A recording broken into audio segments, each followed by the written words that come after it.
Joining us now, Sean Noble, a Republican political strategist based in Arizona. He's been following the race closely. Sean, thanks for coming on the show. Appreciate it. What happened here to Kari Lake? Well, she is her own worst enemy. The problem that she has is that she continues to kind of miss the point of trying to grow a coalition of voters that is going to give her the winning, numbers. Her problem is that she typically does a campaign of subtraction rather than addition. And in politics, you have to have a campaign of addition. And one of the reasons that the APA, the Arizona Police Association, endorsed Gallego was because of what she had said about her primary opponent, Sheriff Mark Lamb. She called him a coward. And she had all of the sheriffs in Arizona, except for a couple, come out against her, against that statement. And that had, law enforcement sticks together pretty well. And that did not go over well with APA. So they endorsed Donald Trump on a Thursday. And then the next Monday, last week, they endorsed Ruben Gallego, the Democrat, for the Senate. And that was something that was completely Lake's own fault.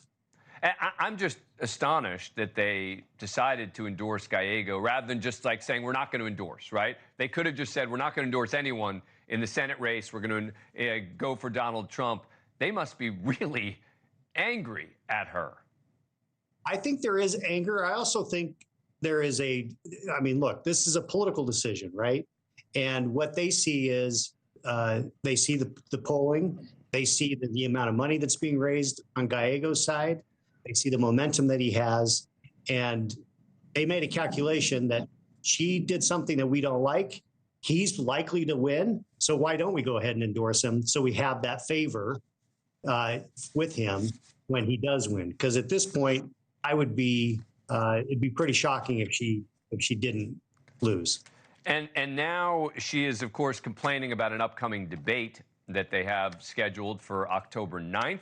Rather than just sort of welcoming the debate and looking forward to it, she is, of course, complaining about it. Here she is on a network called Newsmax last night. I'm going to be debating Ruben Gallego, and they want to do it with these NPR person running the show and doing all the moderating. So if you balk and say, hey, let's do it in a more fair and level playing field, then they will just accuse you of not wanting to do the debate. So we're forced to go into whatever hostile territory they want. Again, it's just it goes back to the point you made, right? It's a lot of whining, it's a lot of complaining. Rather than talking about the future and talking about things that voters want to hear about. Yeah, I mean, this is her perfect opportunity to go and take it on. I mean, she should take the playbook or a page out of J.D. Vance's playbook, which is, I'll talk to anybody anytime. I'm going to talk to all the media. The harder the questions, the better it is, because that will be able to give me an opportunity to show that I've got a message. And she needs to show that she's got a message.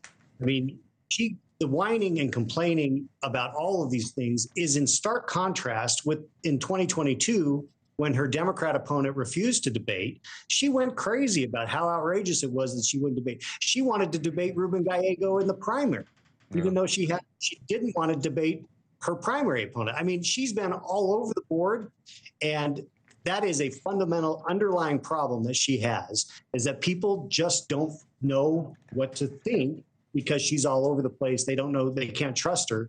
And in politics, trust is a key component. Republican strategist Sean Noble, thank you so much. Thanks for watching. Go to joinnn.com to find NewsNation on your television provider. And don't forget to click the red subscribe button below to get more of NewsNation's fact-driven, unbiased coverage.